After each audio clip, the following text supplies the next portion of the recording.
Dan Nabi sallallahu alaihi wasallam bersabda, al-malaikatu tusalli ala ahadikum ma dama bi musallahu alladhi yusalli fihi. Taqulu Allahumma salli alaihi, Allahumma arhamhu, Allahumma ighfir lahu ma lam yuhdis aw yakhruj minal masjid. Artinya para malaikat itu memohonkan rahmat kepada Allah atas salah seorang di antara kalian selama ia duduk di tempat salatnya yang salat ia padanya. Malaikat itu mengucapkan, ya Allah berilah rahmat atasnya, ya Allah sayangilah ia, ya Allah ampunilah ia selama ia belum berhadas atau sebelum ia keluar dari masjid. Kita sembahyang di masjid, tontong sembahyang, kita kada berpindah duduk. Begana di situ aja duduknya kada berpindah-pindah, kada ke belakang, ke higa, kada, tatap duduk. Berapa jam aja kita duduk tatap di situ, kita didoakan terus-menerus oleh malaikat. Didoakan supaya diampuni, didoakan supaya dapat rahmat, supaya disayangi oleh Allah Subhanahu wa taala. Selama kita tetap duduk di tempat kita sembahyang itu.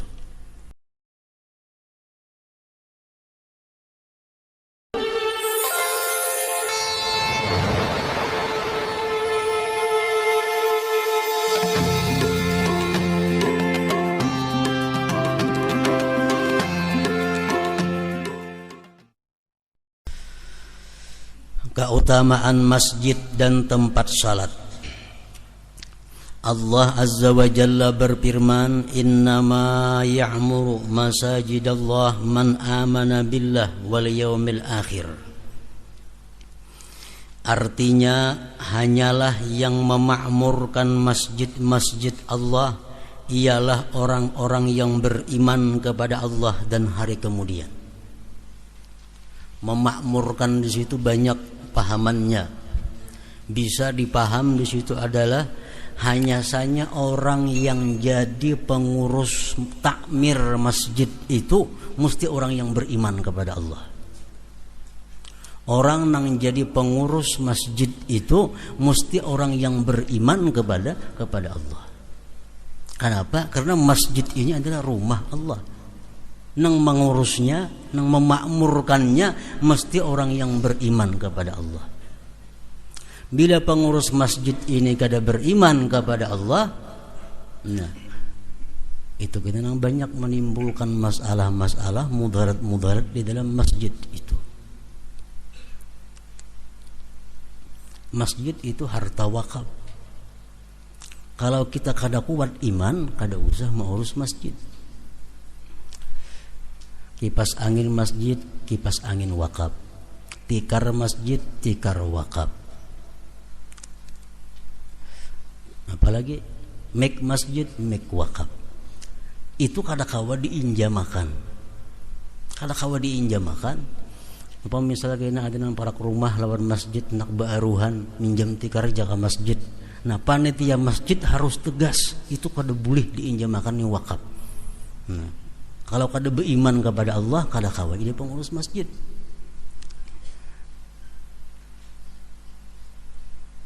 Orang nang azan di masjid mesti orang yang dipercaya, mesti orang yang adil. Kenapa? Karena azan di masjid ini menentukan waktu. Kalau orangnya ini kada bersifat adil, kada bersifat jujur, nya kayaknya azan bebarang aja. Tadengar orang bang juga. Nah, mesti dia jujur, mesti adil, karena ini menyangkut orang banyak.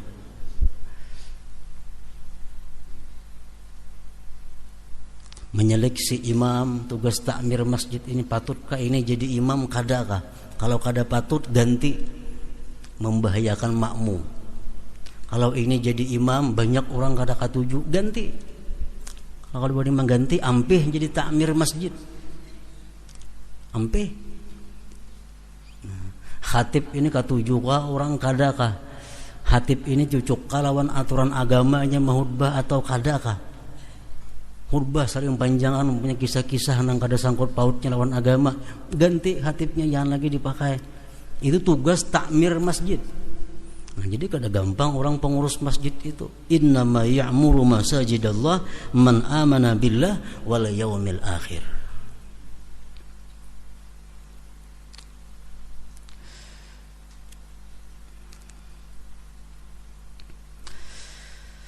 Nabi sallallahu alaihi wasallam bersabda, "Man bana lillahi masjidan walau kamabhasi qatatin banallahu lahu qasran bil jannah."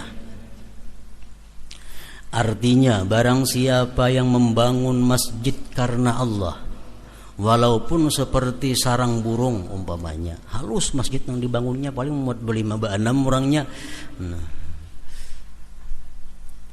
Barang siapa yang membangun masjid karena Allah, walaupun seperti sarang burung, walaupun halus artinya, maka Allah membangunkannya baginya istana di surga. Asal membangun masjid itu karena Allah. Ikhlas artinya kada ada karena lain. Di dalam kitab Ittihab Sadatil Muttaqin disebutkan, apabila orang membangun masjid dan dia namai masjid itu dengan namanya, ini menunjukkan orang ini kada ikhlas. Umpamanya Abdullah berduit sugih, maulah masjid, mau dengarani Masjid Abdullah.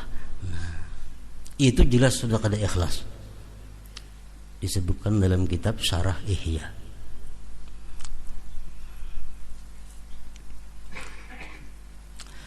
Dan Nabi sallallahu alaihi wasallam bersabda, "Man alifal masjida alifahullah ta'ala." Artinya, barang siapa yang mencintai masjid, maka Allah Ta'ala mencintainya. Dan Nabi sallallahu alaihi wasallam bersabda, "Idza dakhala ahadukumul masjida falyarka' rak'ataini qabla ay yajlisa." Artinya, apabila salah seorang di antara kalian masuk ke masjid, maka hendaklah ia salat 2 rakaat sebelum ia duduk, kecuali Masjidil Haram. Nah, kalau Masjidil Haram kita masuk ke sana langsung tawaf, karena itu merupakan penghormatan Masjidil Haram. Kalau kita masuk ke Masjidil Haram, kada tahiyatul masjid nang kita gawi, tapi tawaf. Nah, kalau kita kada tawaf, hanyar ayu tahiyatul masjid.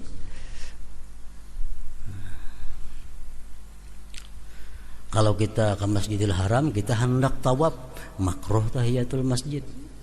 Langsung tawaf aja dahulu. Nah, kalau kita kada hendak tawaf, nah ayu sunat tahiyatul masjid. Jadi itu penghormatan masjid.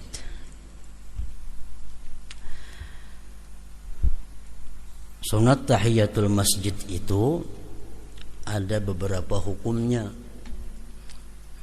Hukum yang pertama adalah hukum dasarnya sunat. Tahiyatul masjid itu menurut mazhab kita Imam Syafi'i, hukumnya sunat.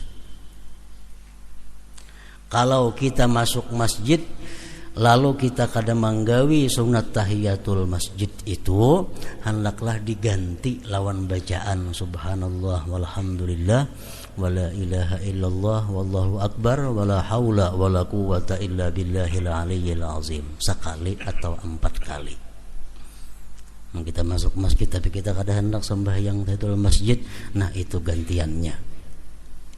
Sama halnya kita membaca ayat sajadah. Dalam Quran kan ada ayat-ayat yang menyuruh kita sujud. Lalu kita kada sujud, nah ganti lawan subhanallah walhamdulillah wala ilaha illallah wallahu akbar wala haula wala quwata illa billahil aliyyil azim.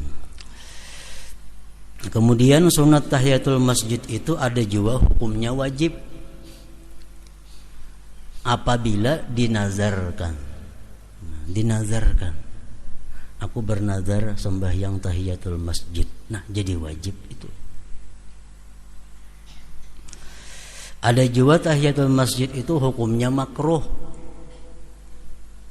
apabila sudah didirikan orang jamaah.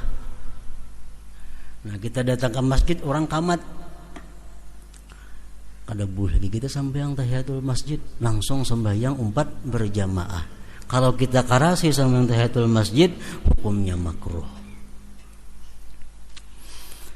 Tahiyatul masjid ada juga hukumnya haram apabila sempit waktu. Nah, kita masuk ke masjid, kalau ngaku tahiyatul masjid ini keluar waktu sembahyang sudah. Nah, jadi kada boleh langsung sembahyang digawi. Jangan tahiyatul masjid. Maka itu juga haram sembahyang tahiyatul masjid ini apabila kita mempunyai ada qadaan nang kada diuzurkan, kita haram tahiyatul masjid. Contohnya sembahyang waktu zuhur. Waktu zuhur ini kita sibuk, sibuk nang apakah? Sehingga habis waktu zuhur belum lagi sembahyang zuhur. Nah, amun kita sembahyang ke masjid, jangan tahiyatul masjid, qadaan dulu akan. Kenapa? Karena kita meninggalkan sembahyang tanpa uzur tadi. Nah, karena kesibukan. Jadi kalau kita kada sembahyang fardu, kada sembahyang zuhur, kada sembahyang asar karena bukan uzur, karena kesibukan dunia, masuk kita ke masjid hendak mengqada, qadaan dahulu akan. Tahiyatul masjid kada usah digawi. Ada usah digawi.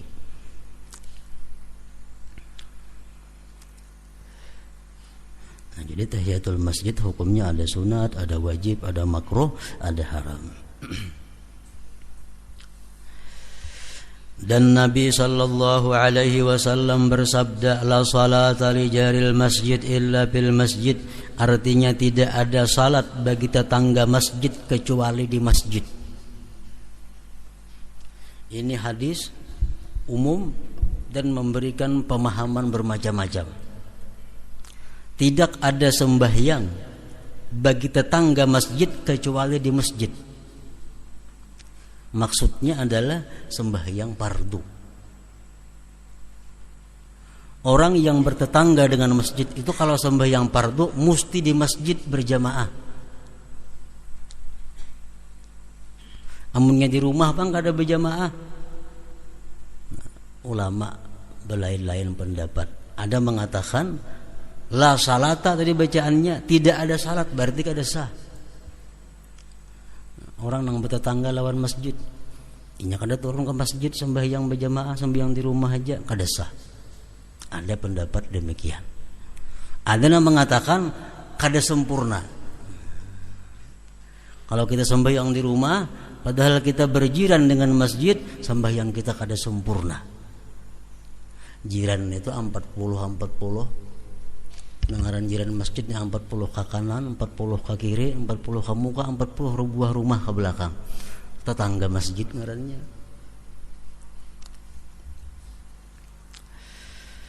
Jadi kalau kita tetangga masjid, kalau kita berjiran dengan masjid, orang sembahyang fardu di masjid, kita di rumah saurangan sembahyang kada berjamaah, sembahyang kita kada sempurna.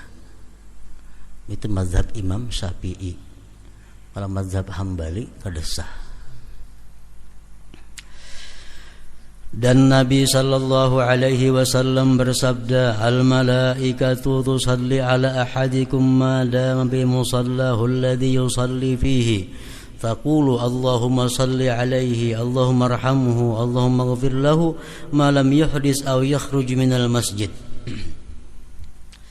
Artinya para malaikat itu memohonkan rahmat kepada Allah atas salah seorang di antara kalian selama ia duduk di tempat salatnya yang salat ia padanya. Malaikat itu mengucapkan, ya Allah berilah rahmat atasnya, ya Allah sayangilah ia, ya Allah ampunilah ia selama ia belum berhadas atau sebelum ia keluar dari masjid.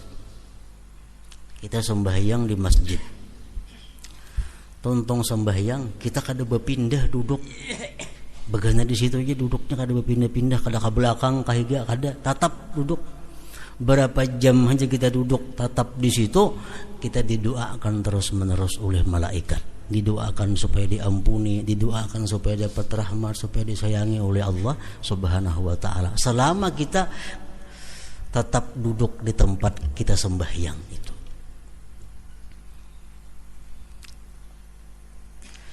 Dan Nabi sallallahu alaihi wasallam bersabda, ya'ti fi akhir zaman nasun min ummati ya'tuna al-masajida fayaq'uduna fiha hilakan bacaannya lah, hilakan dzikruhumud dunya wa hubbud dunya la tujalisuhum falaysa lillahi bihim hajah.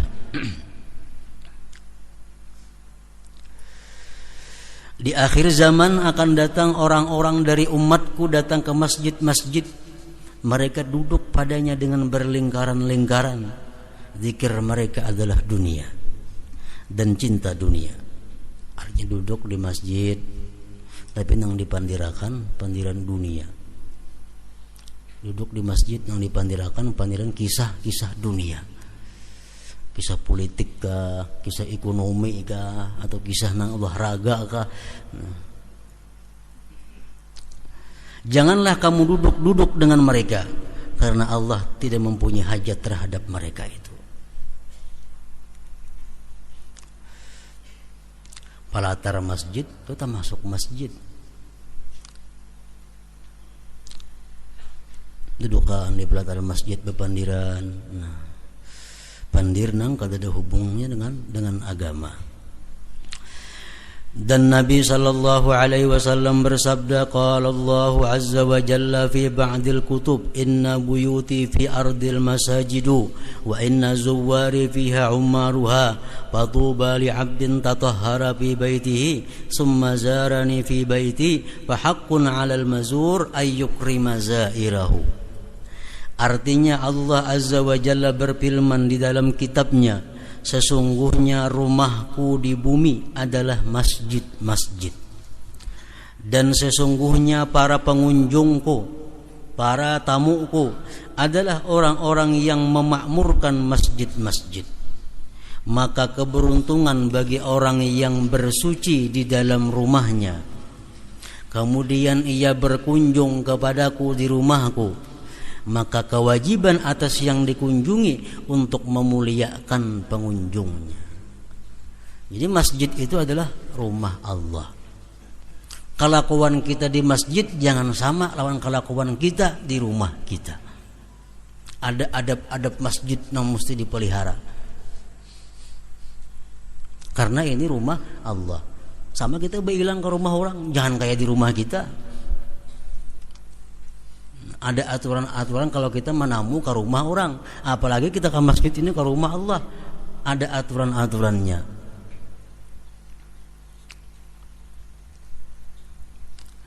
Dan Nabi sallallahu alaihi wasallam bersabda, idza ra'aitumur rajula ya'tadul masjida fashhadu lahu bil iman. Apabila kamu melihat seseorang laki-laki yang biasa ke masjid, maka bersaksilah untuknya dengan iman. Kita ada melihat orang Zuhur ke masjid, Asar ke masjid, Maghrib ke masjid, hari-hari macam itu gawian orang nih. Nah, kita boleh bersaksi bahwa orang itu adalah orang yang beriman. Nah, boleh kita bersaksi itu orang-orang yang beriman. Namun orang ini selalu sembahyang berjamaah di masjid. Sa'id ibn al-Musayyab berkata, barang siapa duduk di masjid maka ia hanya duduk-duduk dengan Tuhannya. Dan hendak bahunjur menghadap kiblat di masjid jangan. Itu kada beradab. Bahunjur di masjid menghadap kiblat, karena itu masjid rumah Allah.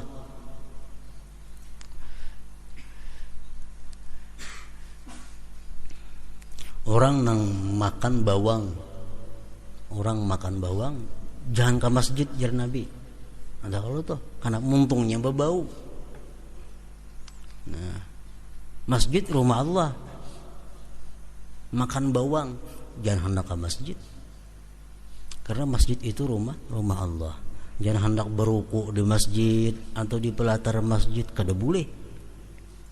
Ulama mengatakan itu haram beruku di dalam masjid, karena membuat kada baik masjid, membuat bau kada nyaman dengan masjid.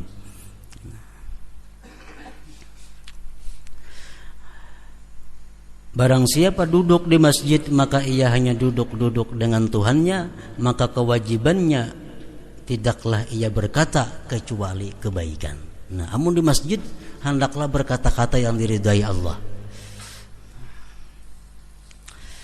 Dan diriwayatkan dalam athar atau hadis, al-haditsu fil masjid ya'kulul hasanat kama ta'kulul bahaimul hasis. Artinya berbicara di masjid itu memakan kebaikan, memakan amal ibadah kita, sebagaimana binatang-binatang ternak itu memakan rumput. Kita di masjid berkata-kata dunia, kita di masjid bertawaan, belawak-lawakan, kita di masjid berdusta, kita di masjid macam-macam. Nah, itu merusak amal ibadah yang sudah ada, menghabiskan amal ibadah yang ada, seperti menghabiskannya binatang terhadap rumput-rumput itu.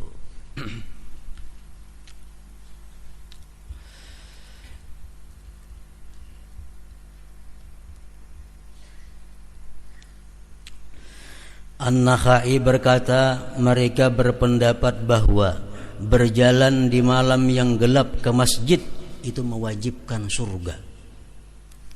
Artinya apa? Lampu pajah malam tatapnya ke masjid. Nah, itu mewajibkan dia masuk surga. Lampu pajah kada bernyala tatapnya ke masjid. Anas bin Malik berkata, barang siapa yang memberi lampu di dalam masjid, maka senantiasalah malaikat dan pembawa aras itu memohonkan ampunan baginya selama sinarnya di dalam masjid itu. Menukarakan bula-bula lampu di masjid, selama lampu itu masih menyala, nah maka orang ini dimintakan ampun terus oleh malaikat. Makin awit nyalanya lampunya, makin lawas ia mendapat doa dari malaikat supaya diampuni oleh Allah Subhanahu wa taala. Di masjid tapi lampunya lain, itu menara nang habang hijau tuh ada masuk nih tuh.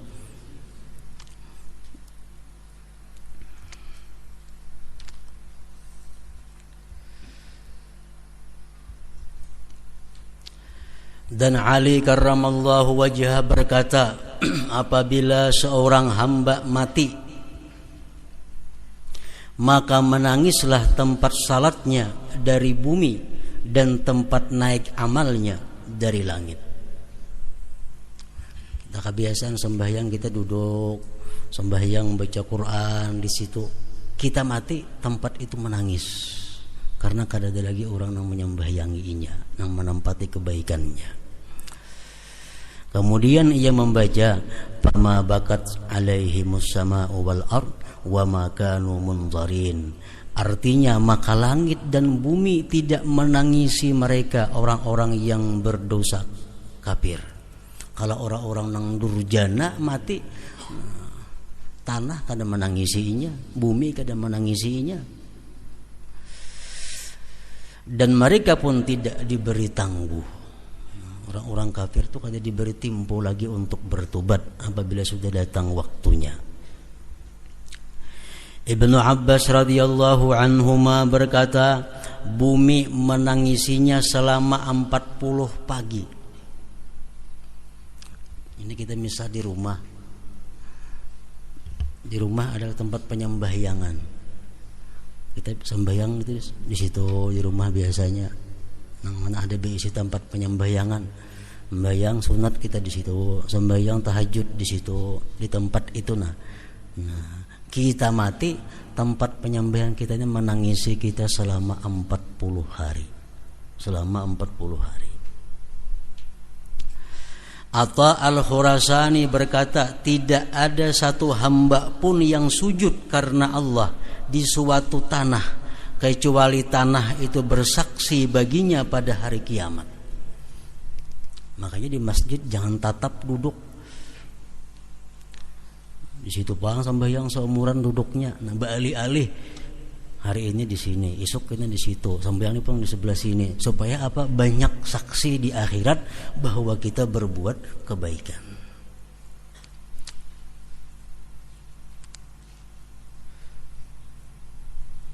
Dan tanah itu menangisinya pada hari ia meninggal dunia. Anas bin Malik berkata, tidak ada satu tanah pun yang padanya disebut Allah Ta'ala dengan salat atau zikir, kecuali tanah itu berbangga kepada tanah sekitarnya. Ini agak lawan nang dihigainya. Ini kan mau diduduki orang, aku diduduki orang, nah orang berzikir, wadahku sini, orang sembahyang, wadahku. Ini kan ada sebelah situ.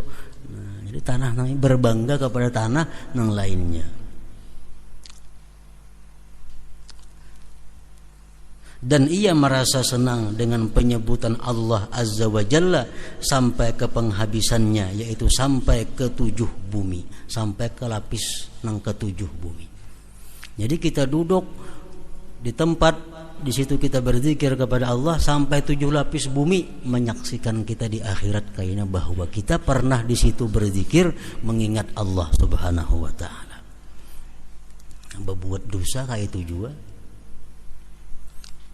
Jadi berbuat dosa jangan berpindah-pindah tempat, di situ aja begana. Kayaknya banyak saksinya. Ini di situ berbuat dosa, sini berbuat dosa. Di akhirat kita berumut saksi yang berbuat dosa. Memakai baju salambar saja beliau berbuat dosa, isuk nih tuh pulang pakai, isuknya nih tuh pulang mempajang berbuat dosa, supaya baju jangan banyak nang jadi saksi kita berbuat dosa. Lain halnya kebaikan, disuruh kita memperbanyak saksi, memperbanyak syahadah kayaknya.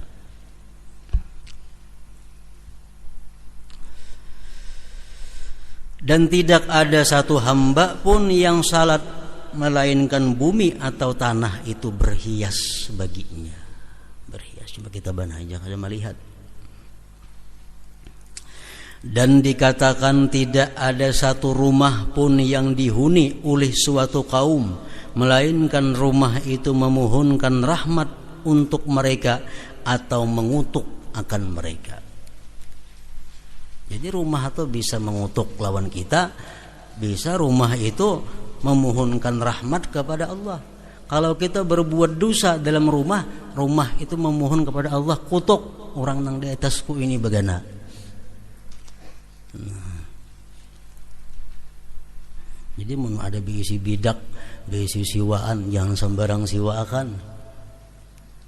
Harus diseleksi nang pacang menyiwani siapa orangnya, gawiannya nang apa, sembahyang kah, kada kah. Jangan asal ada orang menyiwa siwaakan, orang berzina di rumah situ, minum arak di rumah situ, nang apa, berjudi di rumah situ. Jadi nang berisi bidak-bidak siwa itu mesti diseleksi. Nang pacang menyewa nih orangnya beriman atau kada, beribadah atau kada.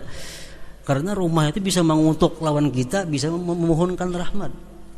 Kalau rumah itu kita isi dengan ibadah, kita isi dengan zikrullah, rumah ini bersuara, ya Allah ampuni orang yang di dalamku ini, ampuni orang yang di atasku ini. Nah kalau kita berbuat maksiat di dalam rumah itu, mengutuk ini lawan kita. Allahumma la'an, ya Allah laknatlah orang yang ada di atasku, laknatlah orang yang ada di rumah ini. Jadi sama kendaraan, motor, mobil kayak itu juga. Jangan kita menyiwaakan sebarang orang-orang yang kada mesti baik kadanya, karena itu akan mengutuk kembalinya kepada kita.